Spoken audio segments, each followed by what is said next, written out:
Good afternoon, my people. Welcome to another episode of The Big Dam. This is your boy, Bobby Hill. Hey, yes, we experienced it last night. Give a shout out to my lovely wife, Sandra Hill. As I say every day, this is the way. She's the reason why I'm out here doing this. She's the reason why I'm up here.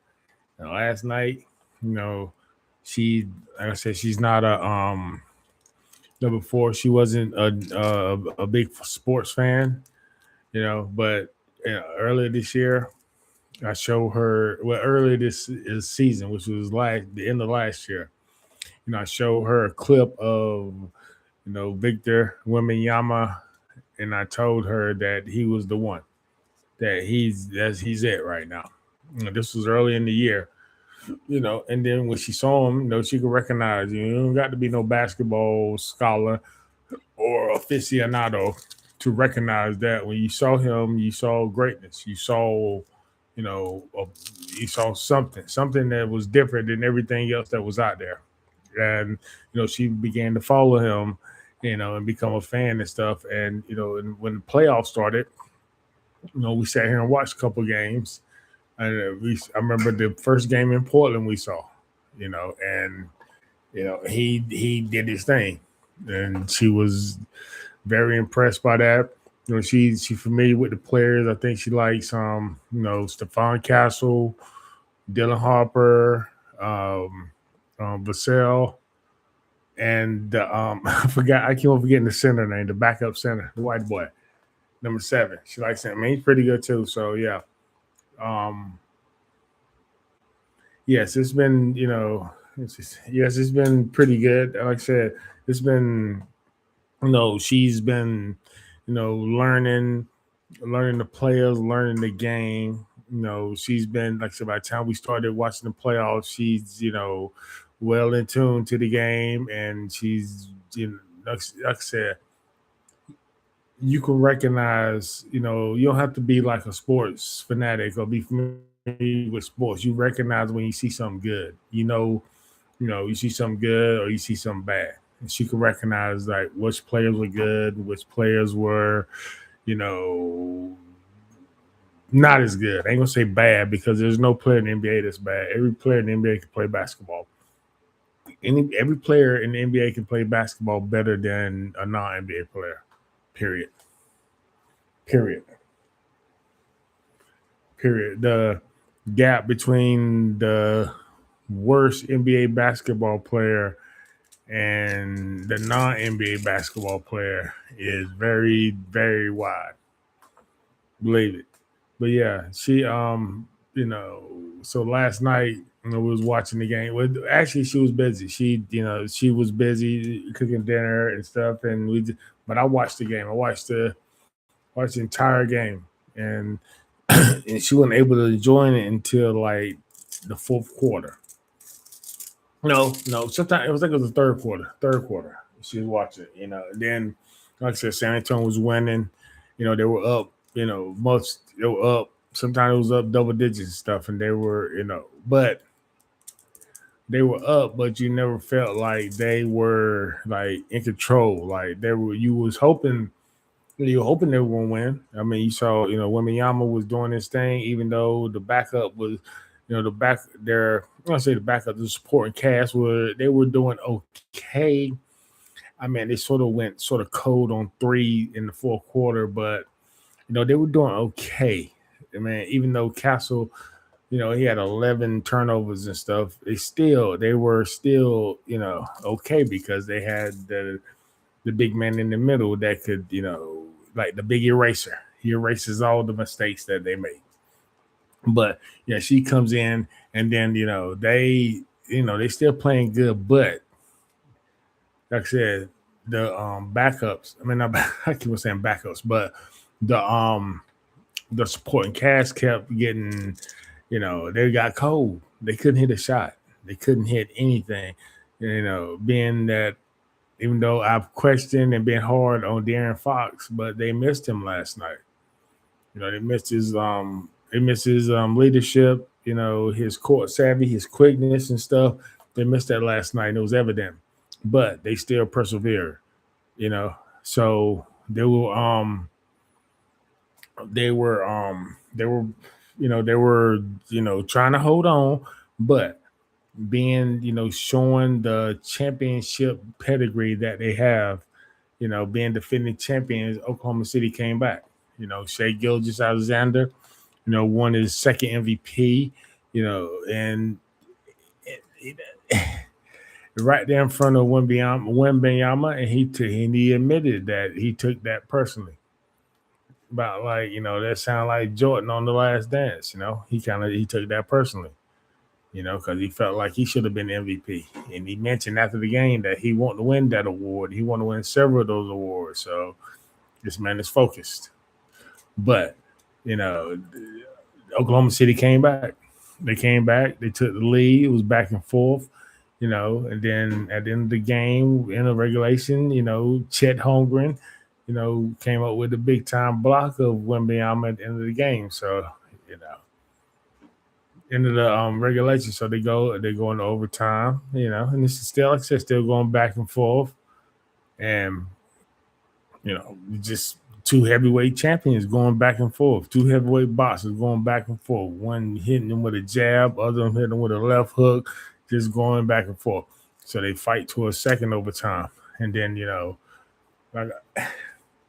when it happened, I told my wife, I said, that was a big time moment. I said, that's a big time shot. I said, that is on par with, the greatest shots of all time, like with Jordan and everything, like Jordan, Ray Allen, even though it's not for Ray Allen, especially not for, that wasn't for a championship, but it's just the situation, being down by 3, being in control all game, you blew the lead.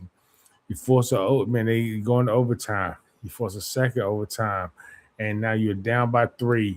You made you made some defensive stops and stuff, to prevent OKC from taking a 2-possession lead. You get the ball back, Wembanyama, and you just walk the ball up the court and pull up from like 30. Ain't nothing but bottom. I mean, you can't ask for more to your superstar than that, for someone and somebody on the road, game 1 of the Western Conference Finals, to have the confidence, just to pull up unconscious, knock it down. And then here's the thing: after you do it, you act like you're supposed to do it. That's what separates stars from superstars.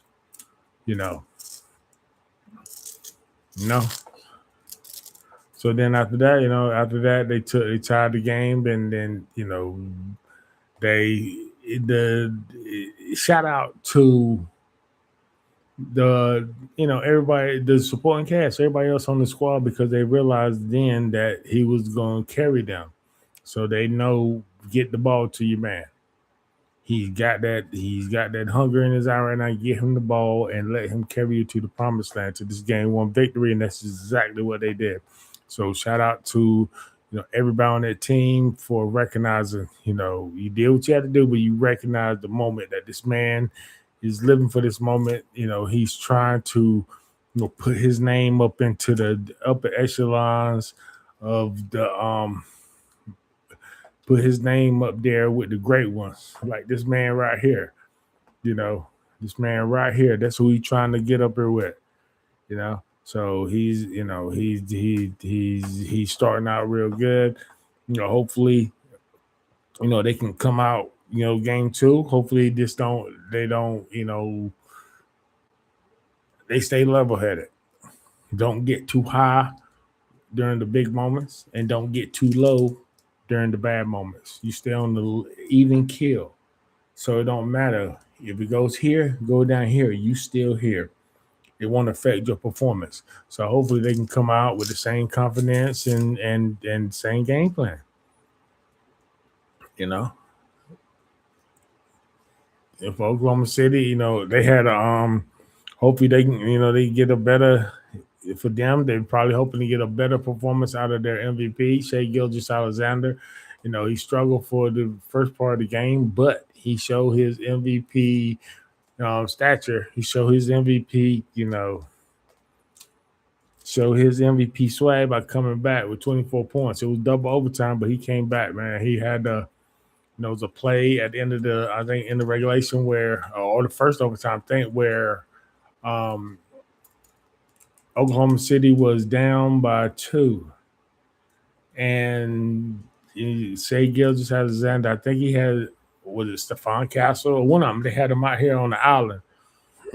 They had Chet Holmgren was in the corner, because he has hit a couple of threes for the game, so he was a threat out there. And Victor was checking Chet Holmgren, and Shai Gilgeous-Alexander with his quickness was able to get around his defender and had an open lane to the basket. And I felt like this was a key moment of the game where Victor, instead of, he could have, if he'd have been selfish, going for, and going for stats and stuff like that, he would have came up, he would have closed in and tried to go in for the block.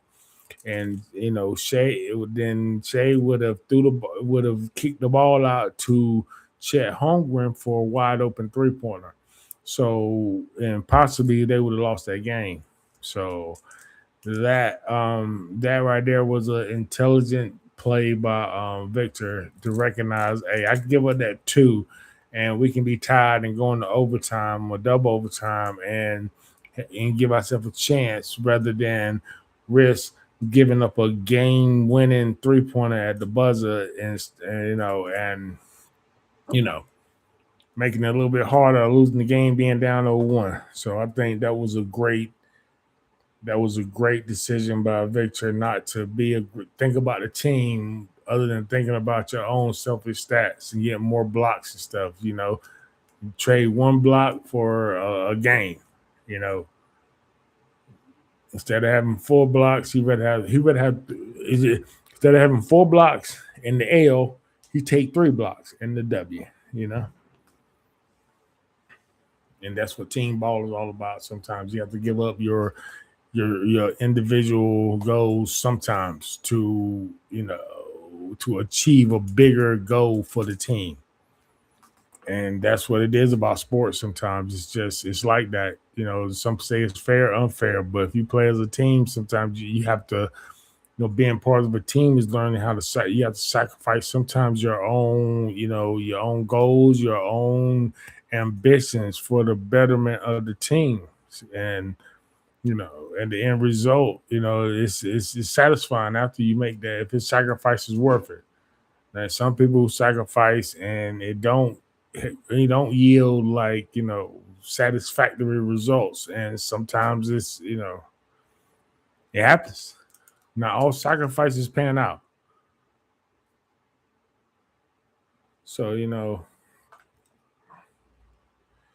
it's good that, like I said, it was good that they were that he was able to recognize that and make the sacrifice for himself, for the team. Like I said, they were able to fight back, maintain, take the lead.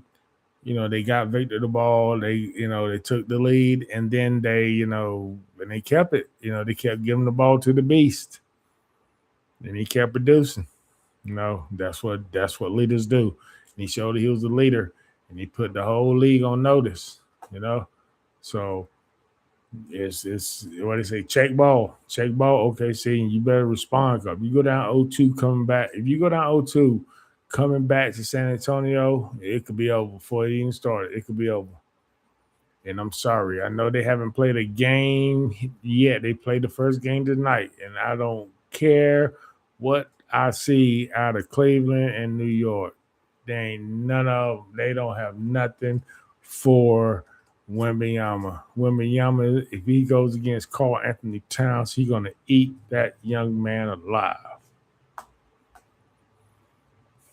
You're going to get him. I don't even know who the big man in Cleveland is. This is be irrelevant because he's going to get him. I kind of hope, I know I'm looking ahead, but I don't listen to some of the analysts this morning, and I agree. I don't see someone beating him 4 games out of 7. They might win one. They might win two. But I don't see them beating for that. He's too much of a force defensively. I don't see, there's times his shot might be off. That's true. Like you say, you can all, you might not have good offensive night, but you can control your defensive effort. That's all defensive is. Defense is just effort. You can control that.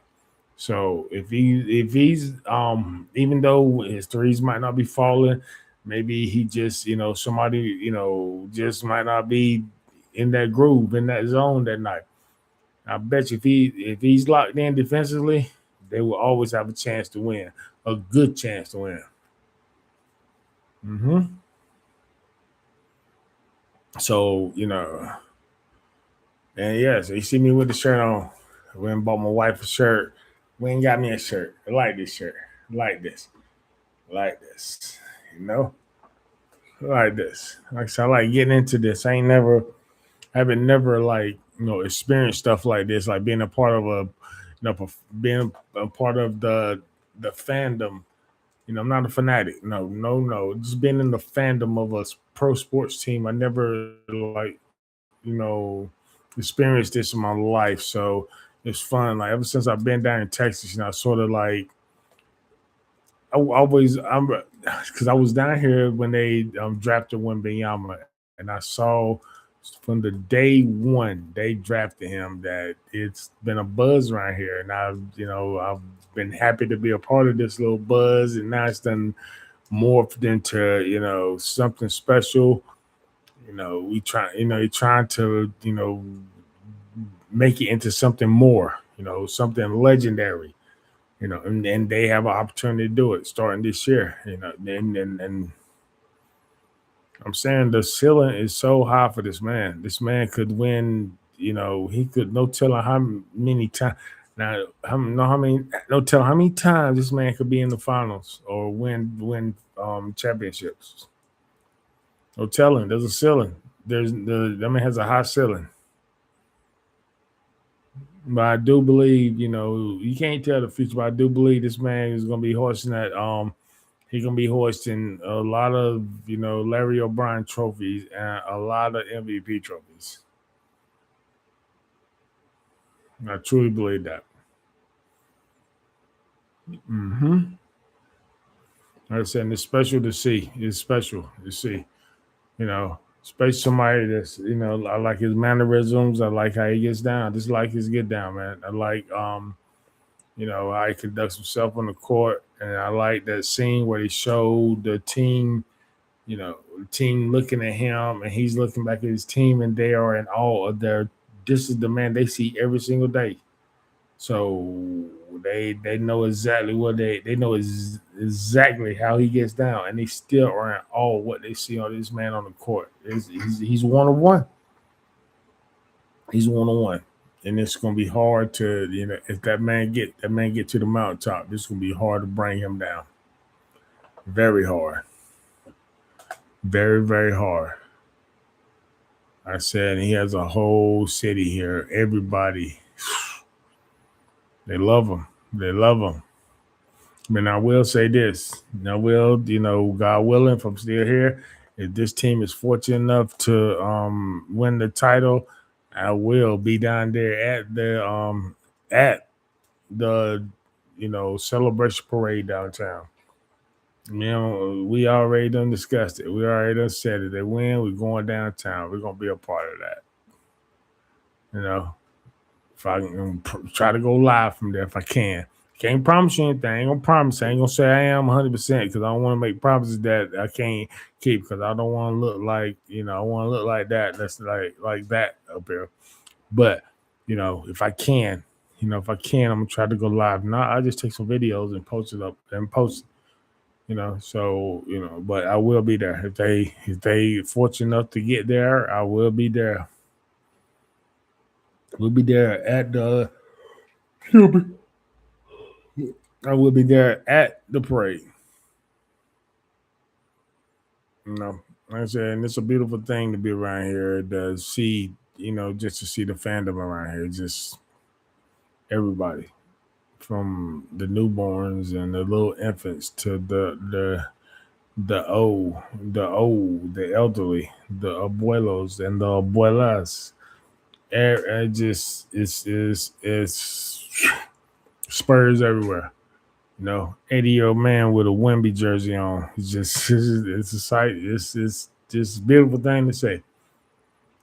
See something that people can connect on.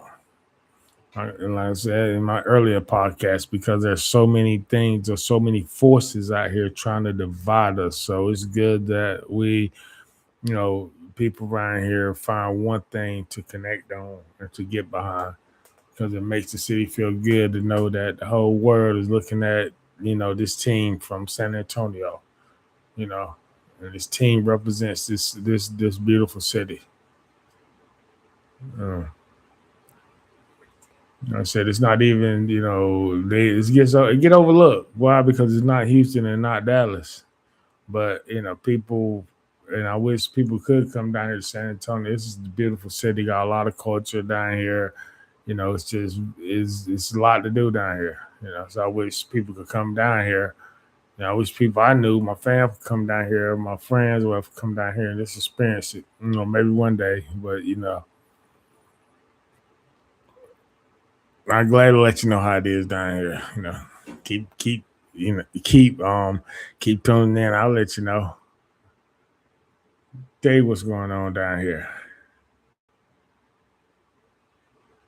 Yeah. But yeah,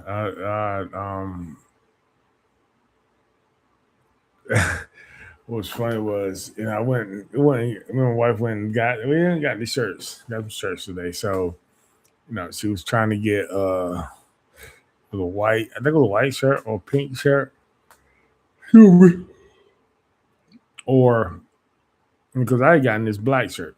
And she was like, I don't know which one to get. Should I get gray or should I get pink or whatever? Or should I get, one like you? And, I told her, I said, everything looks good in black.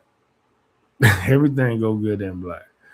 And the guy, the guy just felt, he was so tickled by that, by me saying that. And that was he was, he gave me a hand, dapped me up. It was a black guy, black man. He dapped me up and everything. He was a pastor. I think he was a pastor. He works for a church. It was a church that was doing it. It was, selling all the, Spurs stuff. So, I went, he was like, he asked me, so how old are you? I said, man, I'm 51, man. So he started, just shaking his head and stuff. I guess he was looking like, man, my dad speaking to me through in different ways. So he felt like me saying that was his dad speaking to him through me. It was very interesting. But it can be. I mean, that's things. Hey, I said this: how you treat people, how you communicate with people. You never know. The smallest things you may do, no telling how it affects other people in their lives. So things matter. Things matter. How you treat people, what you say to people. You know, that's your whole attitude, your whole demeanor. Everything matters, man. Because people, you know, most time, I feel like you get back what you put out into the universe, out into the world. You know, you put love and respect back, and I think it comes back to you. It might not come back to you when you want to. It might not come back to you in the amount that you feel like you deserve, but I feel like it comes back to you. So like I said, be careful. Just be mindful how you treat people these days. Yeah? Just treat people with respect. And demand that you get treated with respect, man. Don't allow people to sit up here and you know disrespect you or treat you less than how you feel like you should be treated. Don't accept anything less. If somebody don't treat you, with respect or with dignity and stuff, don't deal with that person. Cut them out your life. You know, life's too short to be sitting up here trying to make people, you know, treat you the way you feel like they should treat you, man. Life is too short for that. If they're gonna do it, they're gonna do it. They show you who they are, believe it. Don't sit there and wait. Maybe one day, maybe one day he might come around. No, no.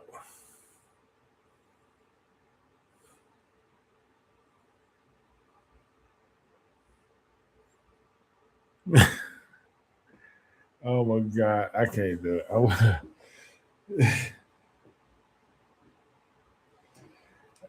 It's funny that I'm just thinking about. It's funny about. I'm going back to the game. It's funny about how Victor, talking about how Victor and Chet. They really, Victor really don't like Chet Holmgren.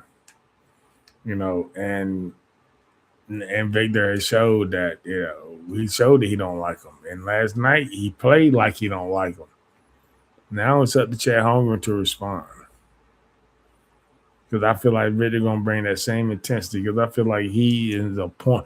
I feel like he's at a point. He's trying to prove the way Jordan wanted to prove to everybody that Clyde Drexler was not on his level in the 92 finals against Portland.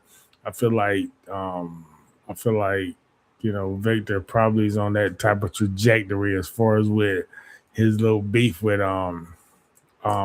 Holmgren, because last night, I mean, Chet did get that block on him, and Chet did hit a couple threes on and stuff, but at the end, man, he just, and the way he banged on him at the end, man, that was I tell you, he's like a creative player. He's like a creative player, and you put all the settings on 99. He's tall, he's long, he's athletic. He has touch. He can shoot. He can pass. He can dribble, cross you over, and he can pull up. I mean, what can you do other than try to physically hurt this man?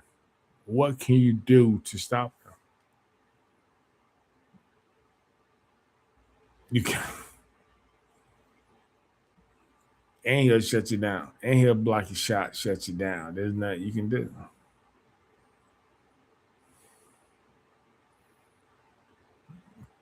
No.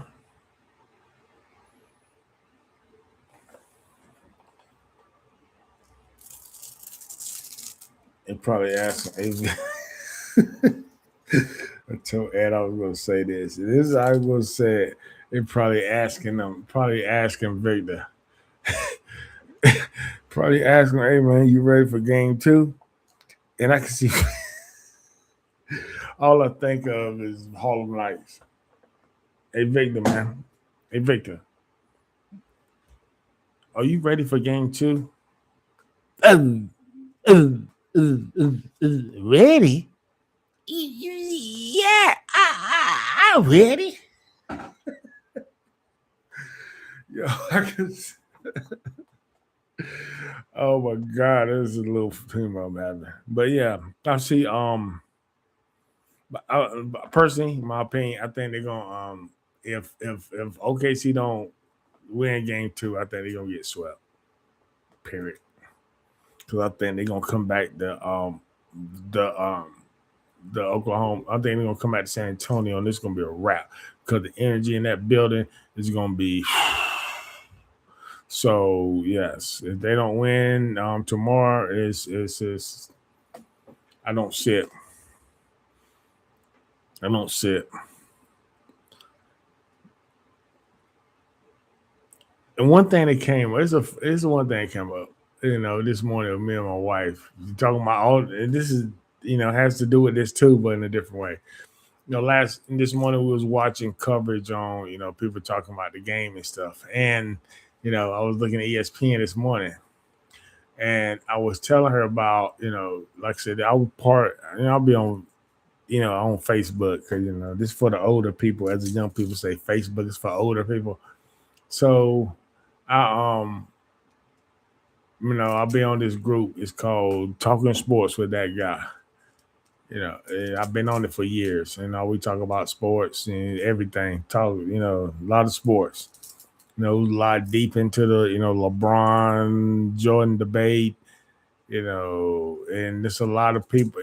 Most of the members are from around Pittsburgh and Pittsburgh and Baltimore, and there's a lot of like Steelers and Ravens fans up there, so it's a lot of back and forth with that. It's very funny and stuff. So I had there's a member of there. His name is I think his name I've never pronounced. I think his name is Devon Schatzman. If I mispronounce your name, I'm sorry. I think it's Shatman or something, but his name is Devon. But he's told me, I mean, he's a straight up. I give a shout out to him too, man. I ain't heard from him a while. He's straight up. He's LeBron man, and he I respect him. He supports his man. I'm a Jordan man. You go back and forth with it and stuff, and it goes, but it's not that crazy and stuff. So he supports his man 100%. And it's just what it is. But he told me that I look like he told me I look like Kendrick Perkins. And I always brush it off. And I looked at Kendrick, I said, oh shoot, whatever. Cause like, people tell me most times I look like for the most part, the person that told me I look like was Michael Coulter. That's the guy who plays Luke Cage on in the MCU. So he told me I look like Kendrick Perkins. So this morning, Kendrick Perkins was up here. He was talking about what's funny. He was talking about when he was looking at the game last night, and he said he told his wife that he's going to take his kids to the monks because that's where Victor supposedly. I mean, he says he spent all season with the monks, for some balance and stuff, for helping with his game and everything. And it's obviously seemed to work. So Kendrick was like, "Yeah, I'm taking my kids to the monks." So I told my wife while he was up there, I said, "Yeah, this is this guy. People say I look like him, so I look like Kendrick Perkins." And she looked twice. She said, "Well, if he had a beard like yours and a white beard, yes, you would look like him." So, I'm like to ask y'all, do I look like Kendrick Perkins? I don't talk like Kendrick Perkins. And I said, listen to his voice. I said, do you know where he's from? And she couldn't say. And I said, look, he's from Beaumont, Texas. She's like, he's a Texan? I said, yes. Can't you tell? Listen to him. And so she was giggled by that. She was tickled by that. So yeah, you know.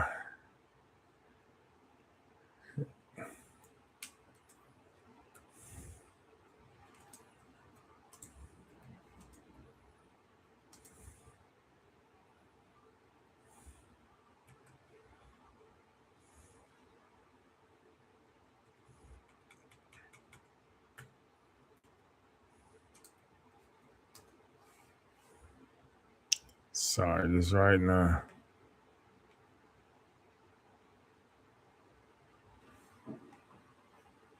Yeah, but I don't know. I think I might. I don't know if I look like him or not. I wish my bank account looked like him, but that's a whole different story.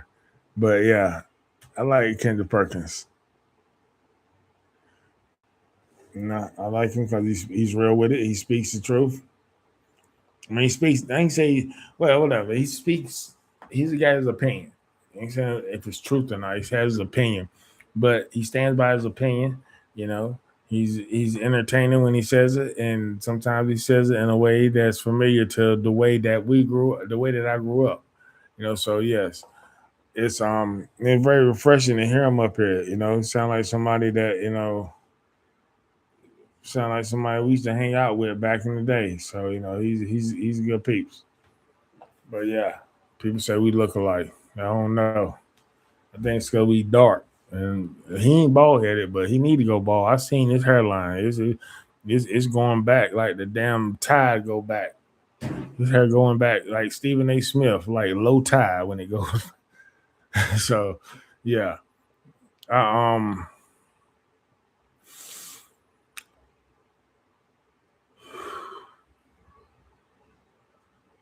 But yes, it's like I said, it's all of this stuff is good. All this stuff is refreshing to me. It may happen, and it just happened to me later in my life, which don't make it less, less satisfying. you know, like I don't go around thinking, well, damn, I wish I could have did this earlier. Nah, I just appreciate the fact that, I'm able to experience something like this now, sometime in my life. Like I said, I'm not I'm not a person that has like a lot of needs. Like I'm not a greedy person. I'm not here trying to, I need this, I want this, I want nah. I just want to, be happy in my life, enjoy my wife, enjoy my marriage, and whatever comes. Like I said, just happen to be is I'm happen to be fortunate that I'm happen to living in a town that has an alien as a damn superstar basketball player, and I'm just and I sort of know how Chicago felt back in the '80s when they got Jordan. They had this superstar, and they watched him grow. But just so happened Wemby's growing at a whole lot faster rate than Chicago Bulls grew. So, you know, and hopefully, we'll see where this goes. And I hope it stays, like I said, special, very special. And I hope, hope it continues. Hope he stays healthy. Hope, don't can he already been injured, so I can't say he won't be injured, but I hope ain't nothing too bad, no season ending injuries, because I want for the basketball world, they need this. They need somebody like this just to bring the attention back to basketball. Bring the casual fan or the non-basketball fan into basketball. He's that type of person that can do that. And hopefully, we'll see if he can do that. I hope he can, but we'll see. A lot of times, a lot of players, a lot of athletes that come up and had a lot of promise and a lot of hope, and sometimes in this world, does hope has a way of getting wiped out. No, look at the White House. I'm gonna leave it at that. And I like to thank y'all for being here with me today. I know it was just all, it was a special moment last night, and I'm glad I shared it with my wife, and I just wanted to share it with y'all, man. I just want to let you know that was special last night. I know a lot of people saw it, and I just want to let you know how I feel about it, and hopefully, we have a lot more special moments, So I'd like to thank y'all for being here. We're gonna do this again tomorrow. I'll be here tomorrow. You can chat it up tomorrow. I'm gonna try to see the next game and the Cavaliers. I'm gonna try to see it if I can't. I would. I try to get the highlights and see what's going on, but they have no chance in the West. I'm sorry, and they're not. I'm sorry, they're not. I'm sorry. But I hope y'all have a wonderful afternoon, wonderful evening. Be safe out there. Be smart, be safe. And like I said, man, kiss your kids and kiss your loved ones, man, because you never know, man. It might be the last time. And I love y'all and have a very good evening.